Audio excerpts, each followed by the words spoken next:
ang personal well-being nyo. Ibig sabihin, dapat hindi kayo nahihirapan. Kasi kung tanggalin nyo po yung personal well-being, ang mangyayari, parang martyr tayong lahat. At sino ba ang gusto maging martyr? Wala naman atang nangangarap na ganun, no? So, ito po yung kinalakihan ko. Noong year 1900, yun po yung taon na binenta ang Pilipinas. Di ba binenta tayo? Alala nyo ba kung magkano ang bili sa Pilipinas? Hindi po 1 million, higher po. Hindi 2, it's actually $20 million. Oh, yun ang bayad ni Espanya sa Estados Unidos para sa Pilipinas. At nasa Senado ng Estados Unidos yung pagkwentuhan ng senador at presidente. Ang sabi ng senador, Mr. President, there is no soil in California that is as healthy or fertile as soil in Luzon. And there is lumber in the Philippine Islands to last generations. Ayan po, generasyon po, 70% ng bansa natin may gubat. 2016, 3% na lang po. Inubos ng ilang henerasyon. Hindi naman po masama ang pagputol ng puno. Pero pag hindi ka nagtanim ulit, doon tayo magkakaproblema. Kasi dapat renewable siya. Yung nga lang, pag tinamad o hindi alam, walang mangyayari. At ito na nga, siguro sa Cavite nararamdaman natin dahil rapidly urbanizing ang Cavite. So yung init, grabe. No? Pag naghihintay tayo, saan tayo nakaparada? Sa ilalim ng puno. 33 degrees sa taas, 66 degrees sa ibaba. Grabe po ang init ngayon, no? At sino ang nagbabayad diyan, no? Kawawa ang mga magsasaka, 'di ba? Pag kulang tubig, mahirap. Kanina maganda yung kwento, mahal yung fertilizer. Yung katrabaho namin sa Lobo, Batangas, where we do agritourism, meron kaming rice cakes and rice planting tour. So gagawa silang suman. Yung mga magsasaka doon, kalahati ng farm nila walang laman dahil kulang ng tubig. 20 years ago, puno yung gubat nila. Masagana tubig, 3 times a year yung crop nila. Ngayon, 1.5 times a year na lang. Tapos baka 0.5 lang yung natanim nila. Kasi kulang talaga tubig, tapos puro bagyo pa yung third crop nila. No?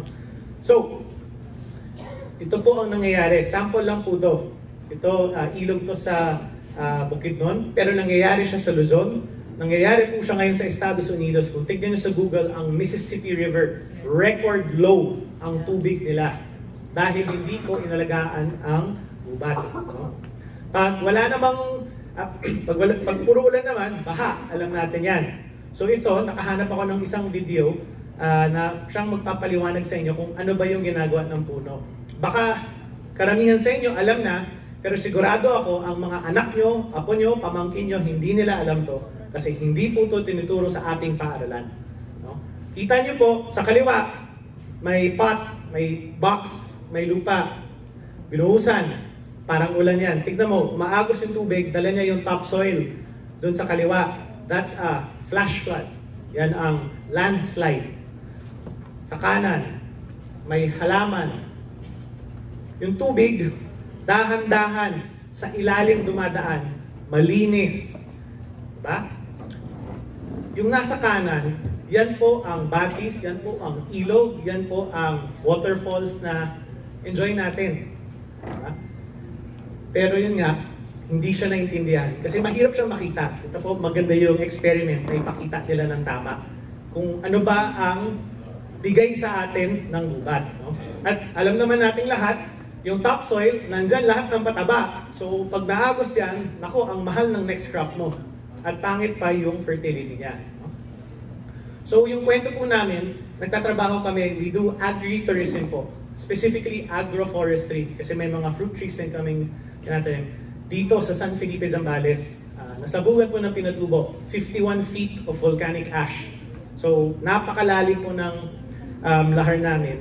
Pangit po yung lupa. Siguro yung bigas, yung rice namin per hectare, ang nakukuha lang namin mga 30 to 40 sacks per hectare. Ang baba. Oo. Our goal here, magtanim ng 4,000 hektarya ng puno. No? Lupa yung ninuno siya. Idle land kung tawagin. Si Sir kanina may sinabi idle land. Anong gagawin natin doon? Ito po, sinusubukan namin. No? So, naisip namin, wala naman kasi kaming malaking pera, gawa kami ng tour. Yung tour, magdadala ng tao, magdadala ng negosyo sa community. So ang tawag doon, Tribes and Treks. Ito po yung mga litrato ng tour na ginawa namin. No?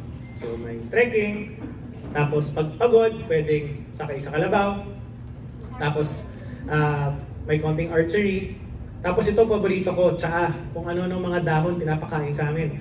Ang pinaka-paborito ko dati, yung para sa masakit yung tiyan, tsaka yung para sa makate. Pero ngayon, yung pinaka-gusto ko, yung dahon pala ng kawayan, kasi pampatibay siya ng buhok. No? So, okay pala siya. Gusto ko siya. Mukhang marami atang kahit anong bamboo po pwede. Oo. Ano po, yung kawayan kasi, may tinatawag na silica. And yung silica, yun yung pampatibay sa buhok. No? So anyway, meron din yung pampababa ng high blood. Diba? Yung guyabano. Baka alam nyo na yung iba. No? Tapos, pinapakailaman namin yung kusina, kakusapin namin yung kababayan, ano ba yung masarap na luto nyo? Pagandahin pa natin para umabot siya sa restaurant level. Pero al fresco tayo, kakain sa labas yung bisita. No? So, ayan po, ito yung turismo namin. Nagyayaya kami ng mga bisita, masaya. Tapos tanim ng tanim. Kung anong gusto nyo. Punong kahoy, punong prutas, no? Kawayan. At ito po ang guro namin, si former Chieftain Eresel de la Cruz. Nung bagong punta ko dyan, ang nalaman ko sa kanya, una, grade 4 lang natapos niya. Pangalawa, walang kuryente sa bahay nila. At pangatlo, naka 4-piece silang lahat. So kung 4-piece, magkano yun? 1,500 to 2,000 per month, diba? So nag-tour kami sa kanila. Sabi ko, Chieftain, mag-tourism tayo para kumita kayo. Kasi alam naman natin, malaki ang tourism, diba? Kita natin sa Tagaytay, napakalaki ng benepisyo sa tao doon, no? So ginawa namin sa kanila, and yung first 20 guests namin, ang bayad namin sa kanya, sa isang araw dapat 3,000. O diba? 3,000 one day versus 2,000 one month. Layo, diba? Tapos, ang ginawa niya, tinanggihan niya yung pera. So ako parang ano? Sabi ko, Chieftain, ba't mo tinanggihan yung pera? Kasi ang dami kong ginawa para lang madala yung bisita dito. Tapos sinabi mo pa, kailangan niyo ng tulong. Ba't pera ayaw mo tanggapin? Kasi ako, yun lang yung alam kong uri ng tulong, no? Kabuhayan. Ang sagot niya, hindi ko makalimutan. Sabi niya, Sir, kung bigyan mo ako ng pera ngayon, siguradong gagastusin namin sa sigarilyo, sa load, at sa 3-in-1 na kape. At hindi yan papakinabangan ng mga tao ng matagal. Sa English po, ang ibig sabihin niya, Sir, it's not sustainable. We do not benefit from this in the long run. So sabi ko, Chieftain, ano po gusto nyo? Kasi 20 yung bisita, malaking abala yun. Kung ako lang, ayaw nyo pabayarin, sige, magkaibigan tayo, pero 20, medyo madami. So sabi niya, ganito na lang, tignan mo tong lupaing ninuno namin. 4,000 hektarya pero nakatiwangwang. Kung babalik kayo, kung partner talaga kayo na matagal at desidido kayong tumulong, dalhan nyo kami ng mga puto at binhi. Kasi ang binhi, itatanim lang yan. At kahit nakawin yan, yung magnanakaw, magtatanim din, sigurado. At makikinabang yung anak ko, makikinabang yung apo ko. So sabi ko, wow, galing ni Chieftain ah. Hindi siya nakapagtapos ng grade school, pero yung tinuro niya sa akin ay yung tinuturo sa malaking mga university tulad ng Harvard, tulad ng Massachusetts. Sustainability ang tinuturo niya sa amin. No? At so ginawa namin, inspired kami sa sinabi niya, dalawa ginawa namin. Naghanap kami ng buto at binig. Pero dalawang category. Yung una, para sa kalikasan. Yung pangalawa, para sa kabuhayan. So ito po yung para sa kalikasan. Nagsimula kami noong 2016 na mag-grow. Tapos 2017 yung ano namin, planting, no? So makita nyo po, dyan sa kaliwa. Tapos ito 2021. Medyo lumalaki na. No? Tapos ito po, noong June 2023. Talagang green na talaga, no? So, ito po yung litrato ng ancestral domain nila. At ito po yung mga video ng mga iba't ibang tour na pupunta. No? So dito, ang katrabaho namin, yung community, yung co-op. No?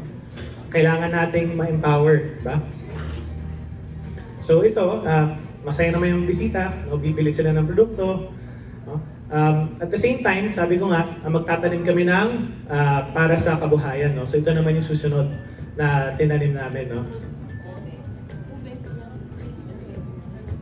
So yung 3,000 na tinanggihan niya, ginamit ko pang gasolina at toll. Pumunta kami Baguio, hiningi namin lahat ng seeds ng ube ng Good Shepherd Sisters. So puno yung Innova namin, siguro 1,000 kilo na ibaba namin. Yun yung pinatanim. Tapos ginawa namin chips, ube chips, no? Tatok naman sa bisita. No? Tapos hanggang ngayon, nagbibenta silang ube.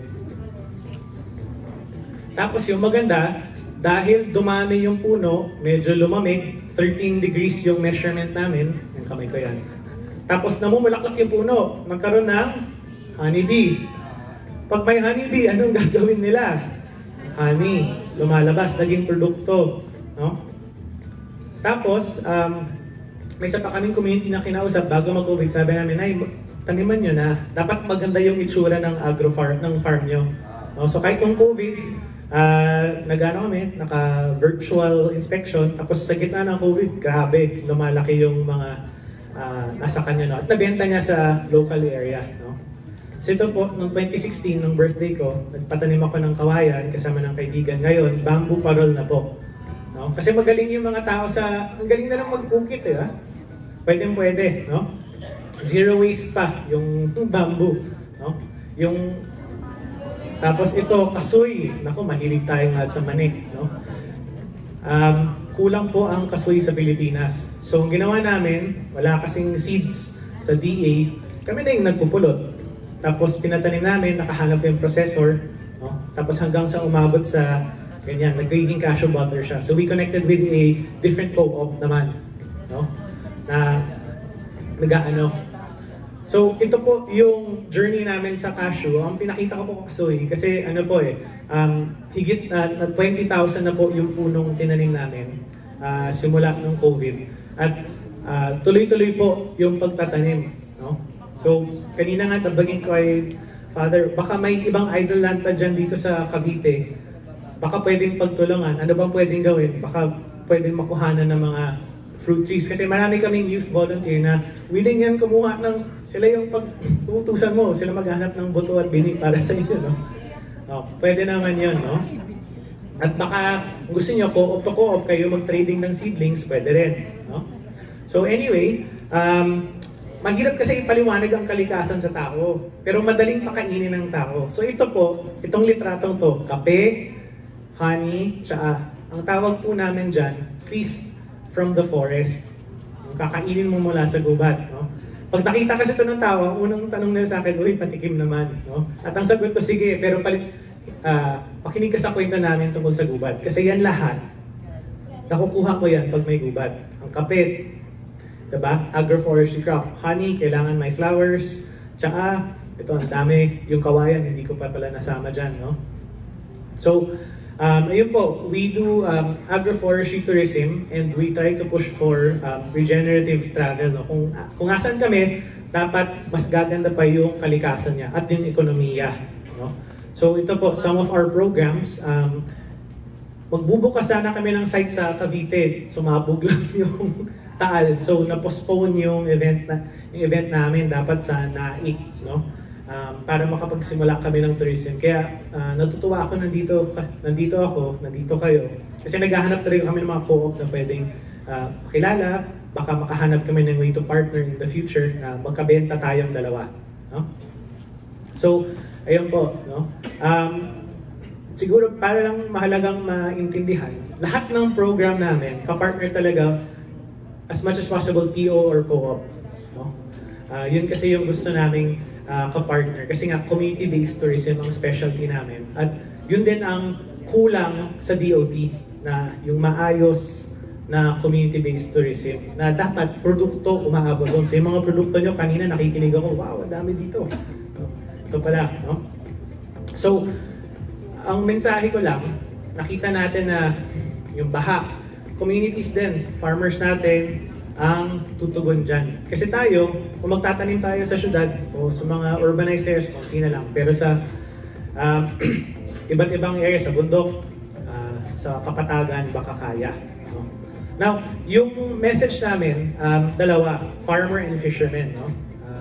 Mahilig ako mag-surfing, mahilig ako sa dagat, at yung kaibigan ko, nung nakaraan, pinaskill niya to.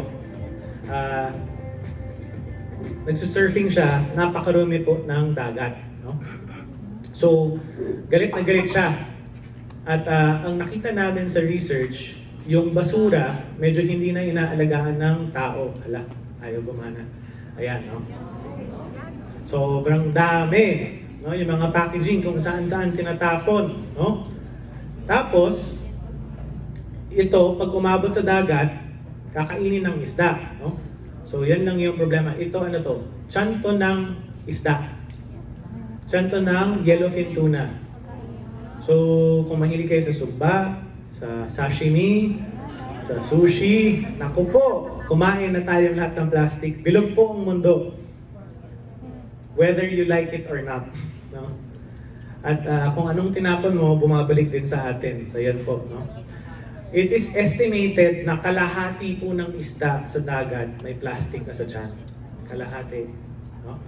At mahalaga siya para sa atin kasi nanggagaling din yung plastic sa ating lahat. Tayo din gumagamit, no?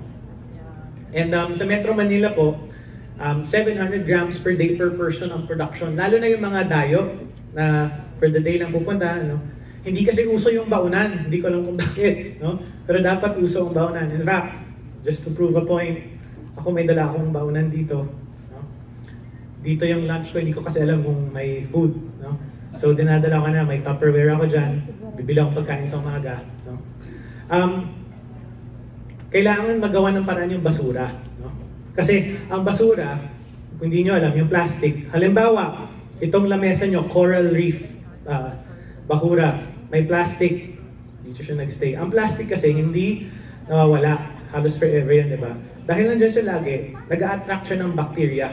Yung bacteria na yan, i-infect niya yung coral. So yung coral, pag may plastic na nandyan lang, 89% likely to get sick. 89%. Parang 100% na yan, 89. Tapos, ano ngayon? Yung coral kasi, pag 1 hectare yan of coral reef, ang food production yan per year is 1,000 kilos of seafood per year.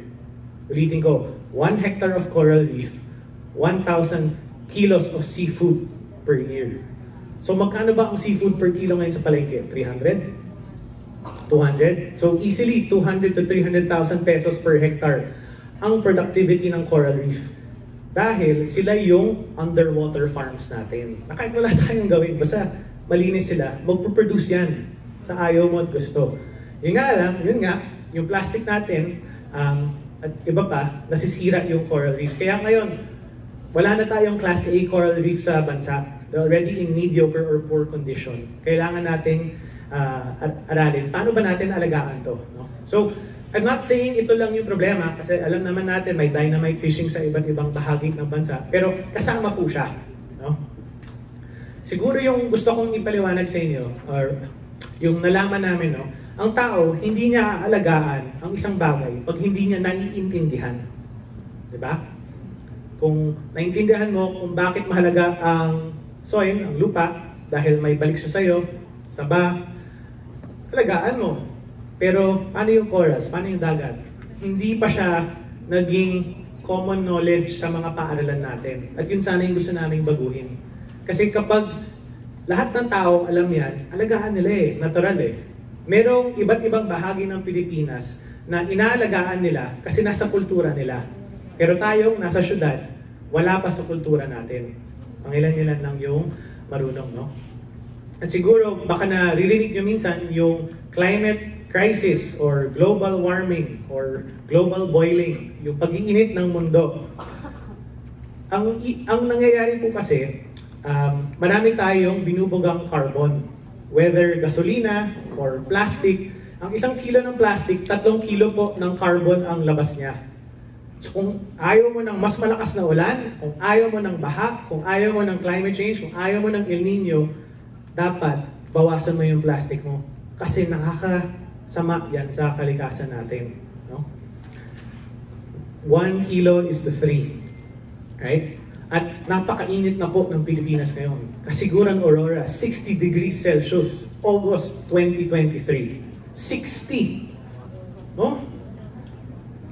Grabe yan. No? So, ang ginawa namin, ng mga kaibigan namin, through our tourism enterprise, sabi namin, sige, gawa tayo ng program that will teach people how to reduce plastic. So ito po, ito yung feature namin on BBC, yung British Broadcasting Company.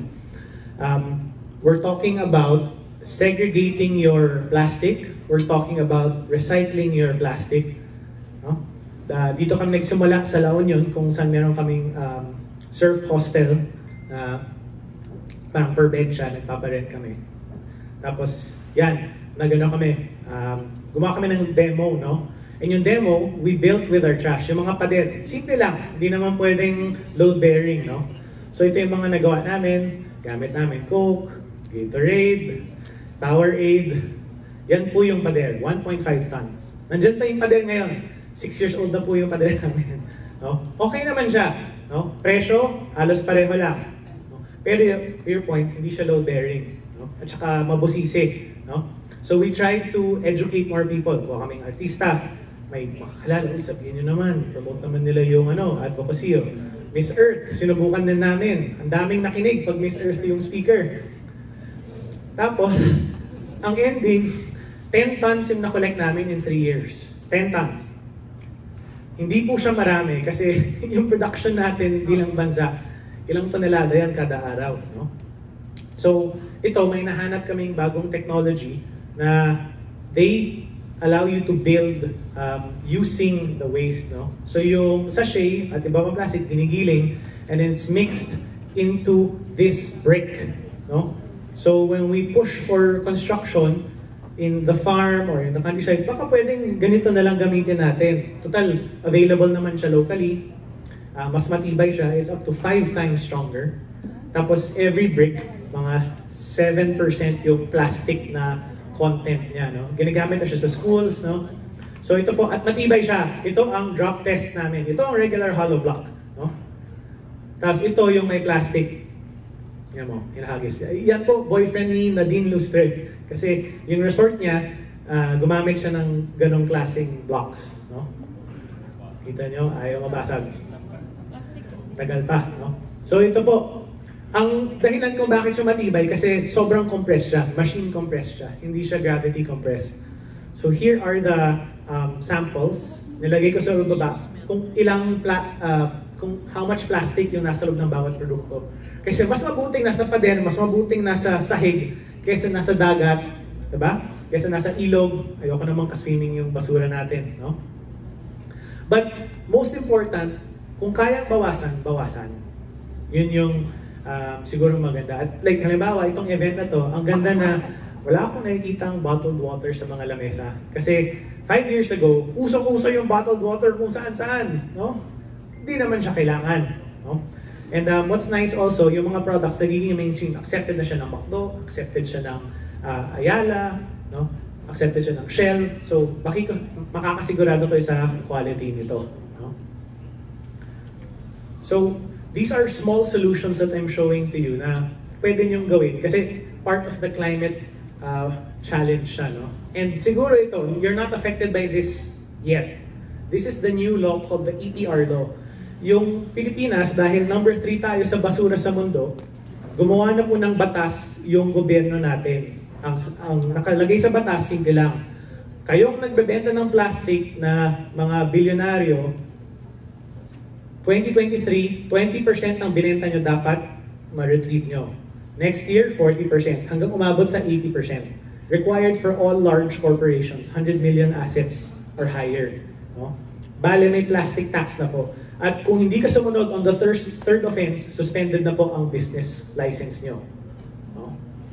Bale, dati kasi yung plastic ang nangyayari, pinapasa sa bumibili. Pinapasa sa gobyerno yung problema. Eh, hindi naman yung, sino ba gumawa? Hindi naman yung gobyerno. Hindi naman yung bumibili. Ang gumawa, yung company na nagbebenta. So, dapat sila din yung responsible for taking the trash. Isa po tayo sa 77 na bansa na nag-pass po nito. At year 1 po ito, no? So, expect na yung mga plastic na basura nyo, Ngayon, baka wala pang bumibili. In a few years, may bibili niyan. And if no one's buying, please dispose of it properly kasi dumadami na rin po ang recycling center sa bansa. I believe Coke has a recycling center in Cavite. Yung plastic bottles nila, pwedeng i-recycle yung bote, no? Para hindi sayang. Pero siguro, yung behavioral change yung kailangan nating asikasuhin. No? Marami tayong members. At ito po, common scene to. Tumambay ako sa isang coffee shop. Lahat ng tao dito, naka-dine in. 3 oras yun nandyan, nakatambay, nagkwentuhan. Pero lahat din sila naka-take out. Hindi ko maintindihan kung bakit pa kayo nagpa-take out. Sayang yung 5 pesos na packaging. Tapos sino magbabayad para sa hauling ng basura? Eh di ba tayo? Buwis natin yun eh. Diba? Sino yung kawawa kapag nadumihan yung dagat? Eh di ba tayo? Isda natin yun eh. Kailangan maintindihan ng tao yung kalikasan kasi lahat ng nasa atin nanggaling po sa kalikasan. No? Kahit po yung toothbrush natin, pwedeng palitan. No? May mga bamboo toothbrush ngayon. Baka nga, yung ilan sa inyo, baka magtayo ng pagawaan yan. Click yan, sigurado. No? Ito po yung Manila Bay. Diba? And ito po ang isang scene na nakikita natin sa Manila Bay parate. No? Yung Manila Bay, 199,000 hectares po siya. So ang tanong ko, gaano karami bang isda ang kayang ibigay sa atin ng Manila Bay kung malinis siya? Diba? Kung malinis. So ginawa namin, kumuha kami ng datos mula sa Estados Unidos, yung Smithsonian Museum of Natural History. Yan po yung datos at ang lumabas, halos 3 million kilos of seafood ang production capacity ng Manila Bay. Yung nga lang ngayon, hindi na natin kinakain eh. Kasi daming basura. Diba? Yung Manila Bay din, ano siya, connected kasi siya to other land areas. No? Ito po, connected siya to Pasig River. Diba? At dahil connected siya to Pasig River, connected din siya sa Manila Bay. At yung agos ng tubig, akit baba yan. Depende sa tide, depende sa lakas ng ulan. Ibig sabihin, kung madumi yung Laguna de Bay, madumi yung Manila Bay. Kung madumi yung Manila Bay, madumi yung kabila. Diba? So, tayong lahat nakikinabang sa karagatan. No? Kaya, katrabaho namin ngayon ng Rotary Club of Manila. Sana masuportahan na, sinusubukan namin sila i-convince na maglagay pa sila ng barriers. Kasi ang Pasig River ngayon, ang trash capture nila per month is 330 tons per month sa ilog. No? At tingin nila 50% pa lang yun. So kaya nila mag 600 tons per month. Diba? Ang dami. And yung, bakit ko ito pinapakita sa inyo? Because Manila Bay has 178 municipalities. 178. Kasama po dyan ang Cavite. No? We all feed off Manila Bay. No? And it's our responsibility as well. Diba? So pag pinagsama-sama natin yung Pasig River, Laguna de Bay, Manila Bay, ilang kilo siya? 4 na milyong kilo ng isda. Magkano yun in pesos? Kung 200 per kilo. Magkano yun? Diba? That's what? 800 million pesos of seafood. Easily. No? Plus kung malinis siya, yung turismo natin, ako, yung Cavite, ang laki ng tourism potential niyan kung malinis yung bay. Diba? And so, I was invited here today to talk about the role of co-ops. No? Yung co-op kasi, you represent so many communities. No? And for me, yung position lang namin as an organization, and my personal belief, is that kayo dapat ma-empower kayo with technology, with market, right? With information, para yung mga members nyo alam, diba? Kasi kung anong ginagawa ng membership, yan yung masusunod eh. Kayo yung nasa iba't ibang bahagi, on the ground. No? Diyan magsisimula yung kultura. No? So for us, what we're trying to do, we're looking for partners that we can connect with. We have what we call now circular economy tours. We just launched our first sa North Luzon. Naghahanap kami for South Luzon. Kung saan makita ng tao, maintindihan ng mga taga Manila o foreigner, ano ba yung connection ng tao sa lupa? No? Ano ba yung connection ng tao sa packaging niya? Diba? How can we make more products, no? So, ayun, this is just a sample of the program, no? May soil building kami sa North, and I'm not sure if you're using it now, but is anyone here familiar with biochar? Biochar? Anyone? familiar. So paliwanag ko lang, this is a revolutionary soil building technology na ang maganda doon, lahat ng wet waste nyo, pwede nyo gawing fertilizer. Tapos napaka-daling i-replicate siya. Ang ginawa sa Zambales kasi, yung problema namin doon, yung lupa, ash. It doesn't hold water, hindi siya nag-hold ng nutrients. Mineasure namin eh, pag yung lupa, nagyan mo ng fertilizer, tapos nadiligan mo, yung wash off rate niya, 97% mawawala. But when you add biochar, 100% retention. 100%. So yung pataba mo, yung isang batch, tatagal siya kasi naka-time release. No? And then, magiging mas buhaghag yung soil nyo. No? So this is something that you might want to look into kasi madali siyang gawin ng mga co-op, mga farming. Kailangan nyo lang ng metal bin. Yun lang. No? So anyway, ulitin ko, ang tao hindi aalagahan kung hindi niya naintindihan. Kaya, sana kayo po, bilang leader po ng mga co-op, yung packaging choice nyo, kung kaya nyong mag-push more agroforestry, right? Kung kaya nyong palakasin yung farmers, kung kaya nyong, halimbawa, mag-connect kayo to market or to different government agencies or NGOs, humingi pa ng infra for agroforestry products kasi kailangan siya. Malaking tulong yan sa ekonomiya, malaking tulong sa kalikasan natin. So yun po, salamat po sa inyong lahat at sana follow niyo po kami online.